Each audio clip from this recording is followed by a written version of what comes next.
Dear Father God, I pray that you speak through me, God, that my message I have prepared that speaks to just one person here or many, God. God, I just pray that you just flow through this place, and amen. Amen. So I want to start out by telling a little about me. In first grade and kindergarten, my teachers told my mom that I was dyslexic, partially autistic, and I have a short-term memory loss, and I have a speech impediment. So that's a lot, like for mental in your head. So, and the teachers told my mom I would go nowhere in life, that I would be in the special classes, that I would do nothing at all, but that was a lie. That was a complete lie, because in 8th grade I was in honors, but in 4th grade and 5th grade, that was like the worst years. I didn't learn to read till I was 5th grade. So that was a big struggle, because I never read in class because I never could read. But then one of my teachers in 5th grade taught me the reading class, and also Miss Cassidy. She tutored me in 2 or 3 years. But all those things that go through my life, affect my personality.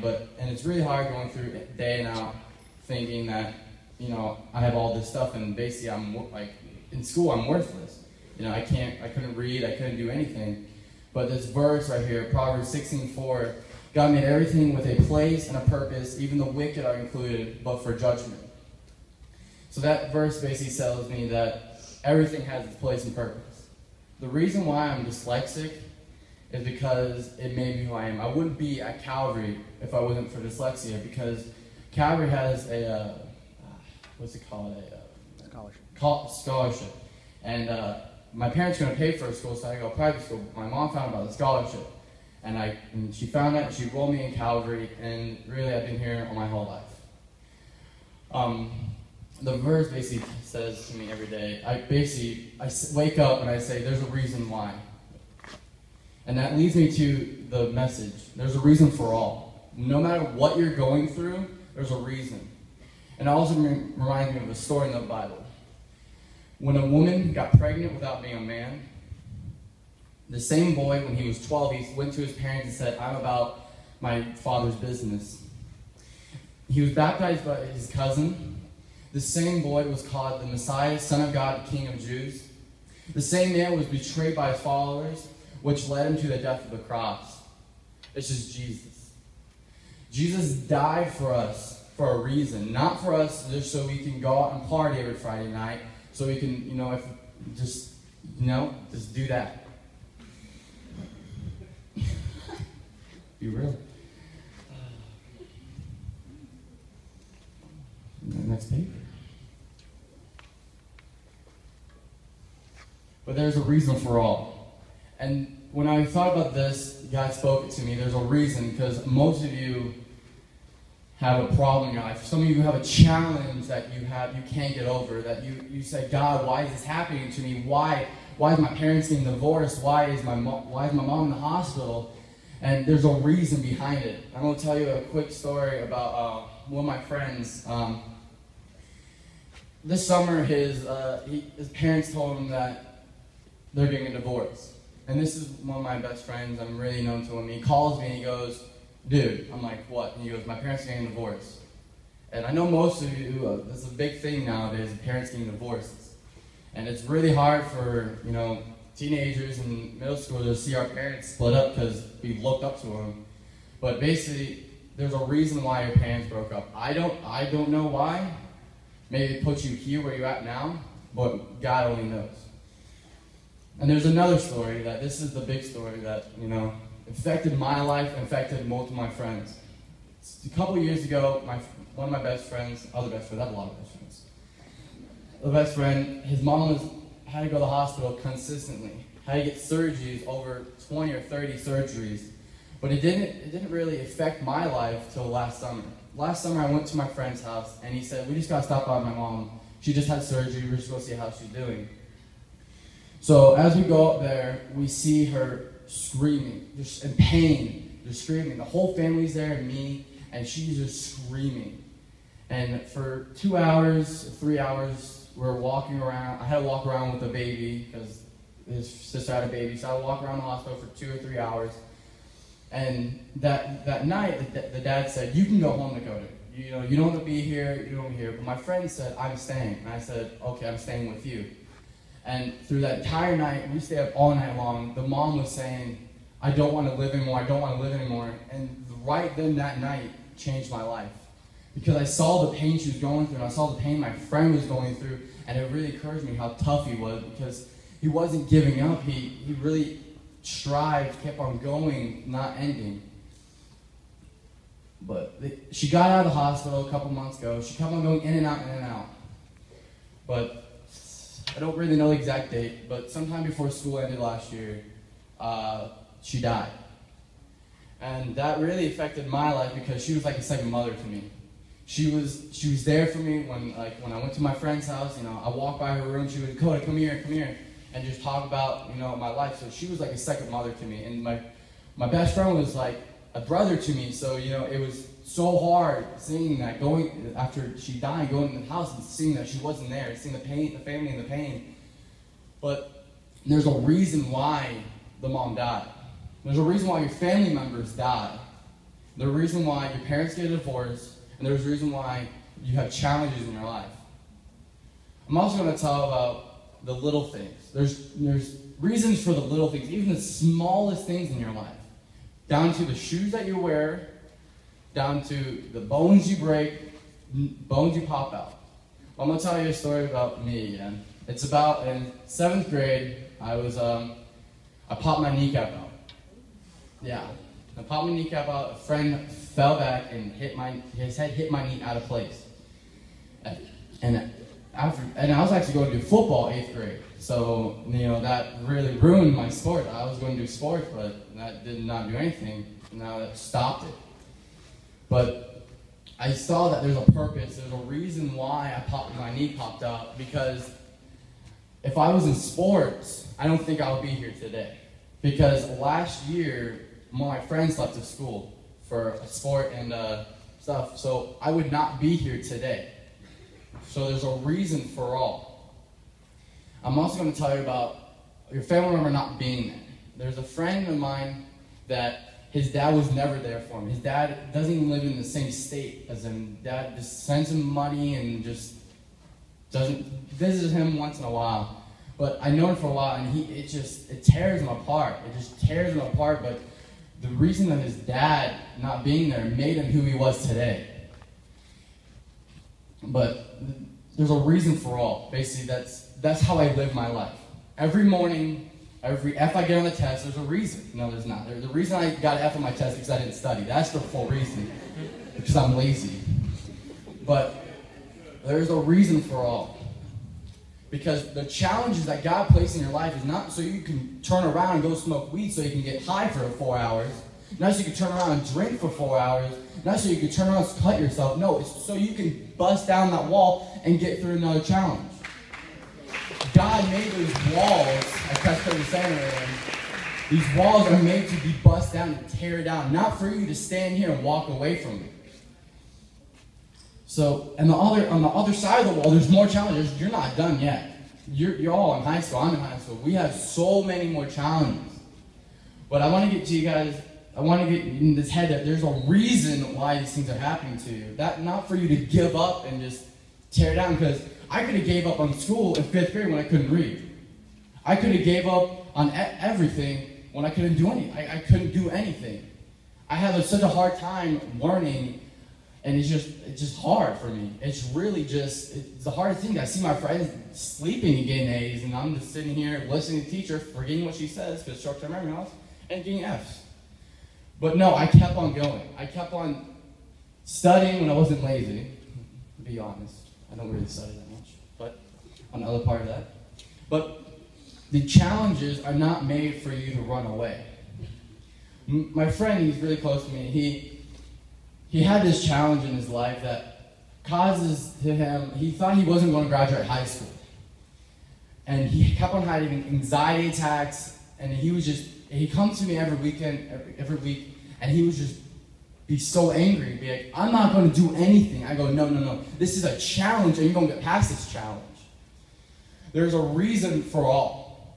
There's a reason why family members die. There's a reason why your cousin your best friend stabbed you, there's a reason why, backstab, not stab you physically. I'm just saying, if your cousin stabs you, you might want to call 911. And there's a reason for all. There's a reason why my best friend's mom died. Not for him to just go to video games, to go smoke weed, to do all that. I'm not saying he smokes weed or do video games. I'm not saying that.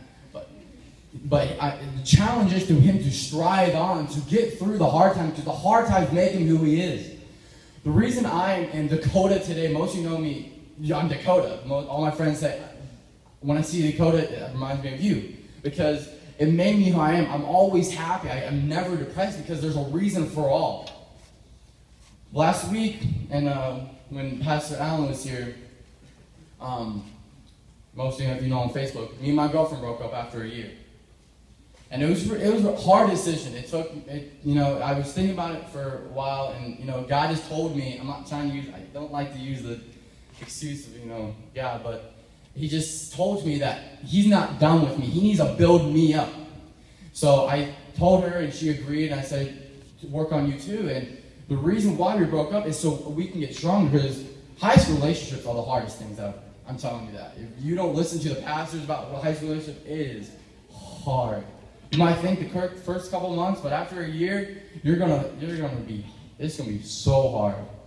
Because you can't provide for them. You can't do anything. You go to school and have to worry about yourself. Well, there's a reason.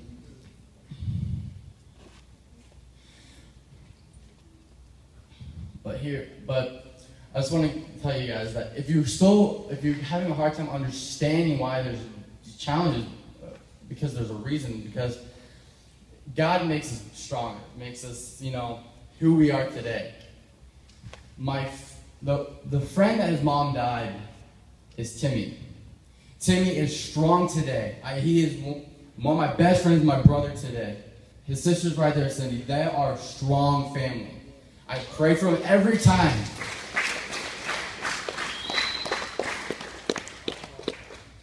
The one with the dad that was in the state is, I don't think he's here, Devontae. If you don't know Devontae is crazy. Devontae is the craziest person on Calvary. But I love him to death. I've known him for 6 years, and he is the most, I just love him to death. Ooh, spit, you saw that? Ooh, tornado. Tornado. That's a good thing to use with spit. But here we go. But and the thing with the parents with the divorce is my friend Joey. He plays guitar and he tries to get deeper. And I told him this. I preached to him every Wednesday night because he comes to my house just so he can take him to church. I preached to him every night. I preached to him this, and I got really into it, but because I was preaching him more. But I told him that most people that have family divorces turn around and smoke alcohol and weed, because I know 3 or 4 people that had divorced and they went into drugs or alcohol and just gave up on high school, dropped out of high school and just gave up. But I told him, do not give up, because you have a family, you have a dad. Be happy you actually have someone there, because most people don't have a family. So if you're one of the people that don't have a family, you understand, like, you're adopted, you're here without a parent. There's a reason why you're here today without a parent. There's a reason why I'm up here today with this message. I've been planning on doing this for a year, but I keep on coming up. No, I'm not doing it. I'm too nervous. I'm gonna poop myself.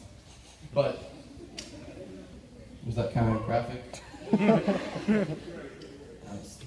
liked it. That was good. But I want to get you through this head. This is the big point. There's a reason for all. There's a reason why your parents can't afford groceries. There's a reason why you're here.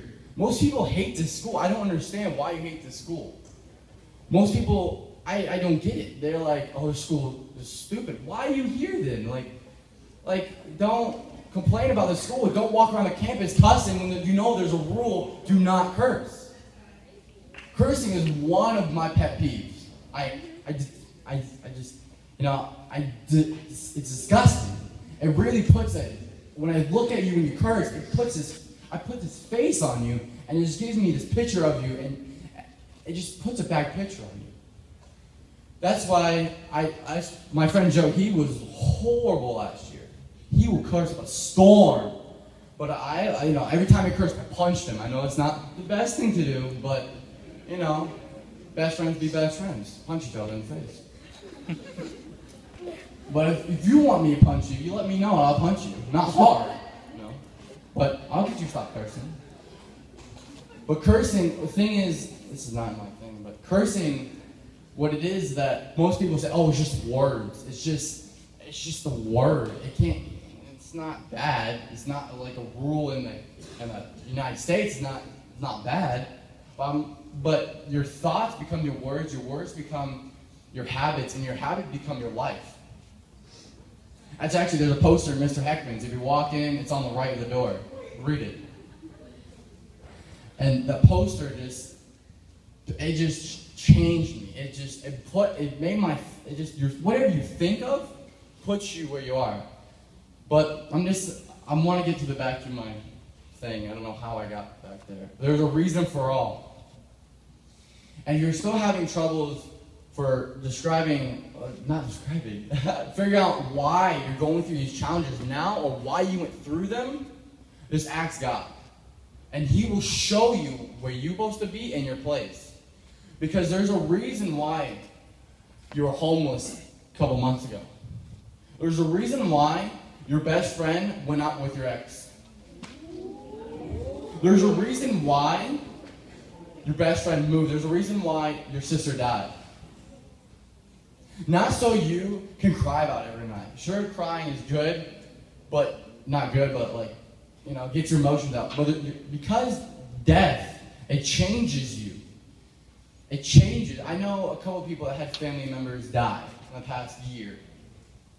And death is a big thing that is the hardest thing to overcome, because a lot of challenges like divorce, you know, you can still see them, but with death, they're gone forever. And I just want to tell you guys that no matter what goes on in your life, just know there's a reason for all. That there's a reason why you smoked weed last year and now you don't. Because God put a message in your heart saying, this is not right. This is, no, don't do weed. Because weed, it sure doesn't kill you, but it affects your life. Like, there's a reason why my knee popped out, because it affected my life, but the same thing as weed. Weed will affect your life later on. Sure, it won't affect your body, but it will affect your mind. Because you'll be so used to going drugs when you're having a hard time. You'll be used to going to drugs when you want to get happy. But I'm telling you, you don't need drugs to get happy. All you have to do is come up here and worship. 3 weeks ago, in Crave, they were playing this one song, and I just started doing this dance. Most of you know we tried to do it last week, and that, to me, that's just a wonderful dance. I love it. But you have to pick the right song to do the beat. And I was talking to myself, because I talk to myself a lot, because I'm crazy, you know. Yeah.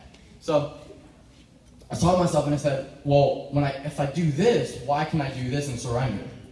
If I can do the Dougie, why can't I surrender? You know, some of you come up here and just stand here. I'm just telling you, try it. Just try it for one time, and your life will change. The same time, you just surrender. Just give it all, and God will speak to you. God gave me this message to speak to you guys, because I feel like one person or many needs to hear. There's a reason why you're going through a challenge. Because the walls in your life is just a challenge, because most of you can't get through it. Most of you have a hard time getting through the walls. Most of you have no clue how to get over the wall. But I'm just saying, if you surrender at the wall will fall down. The wall would no longer be there.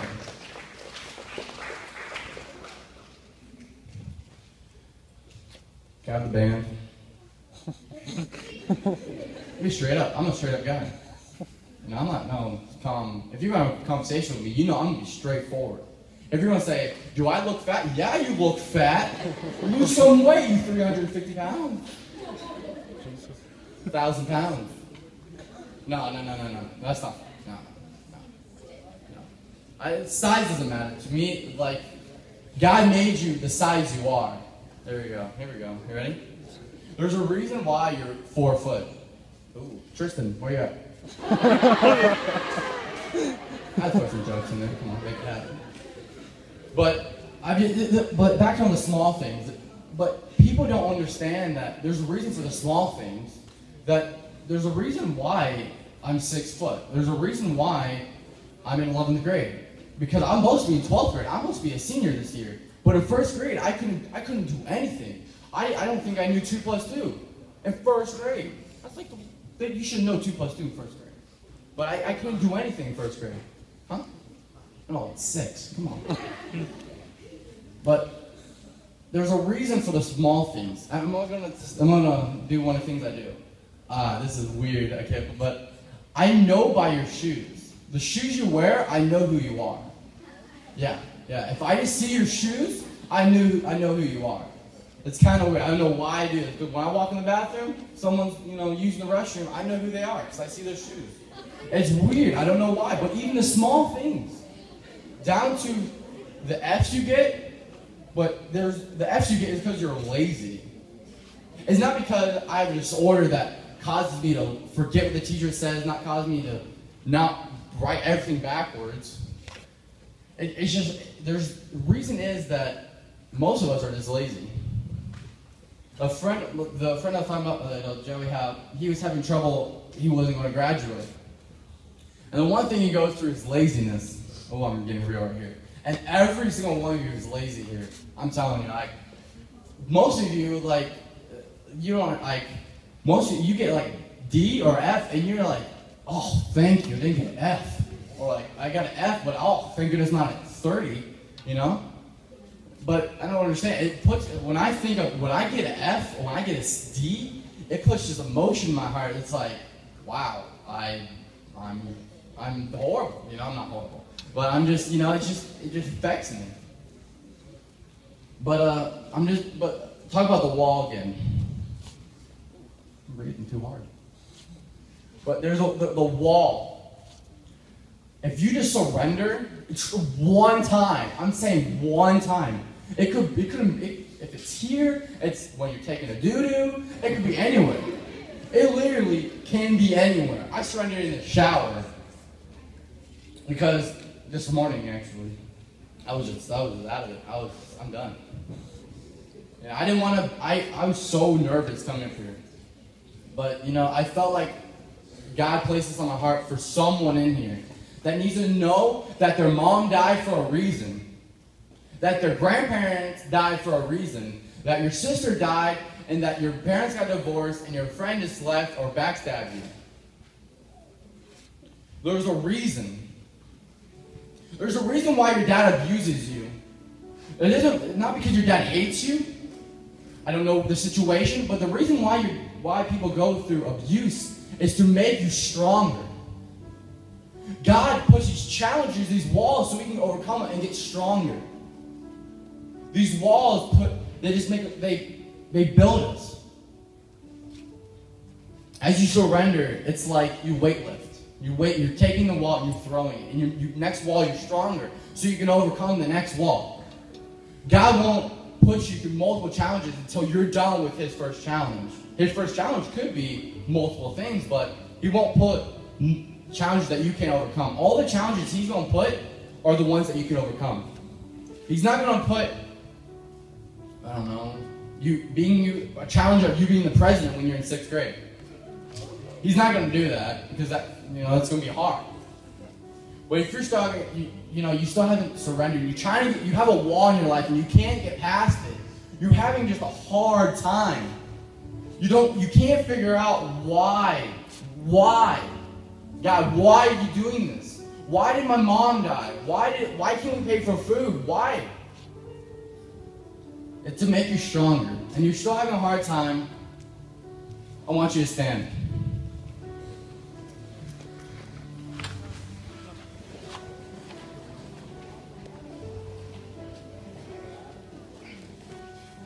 I want you to make your way up to the altar. I'm going to challenge you guys to surrender at the wall. I want you to give everything. Don't give just a smidge. I want you to give your whole mass. I want you to give everything. The people in the back corner, you better give everything. Because I challenge you. So as you make your way up,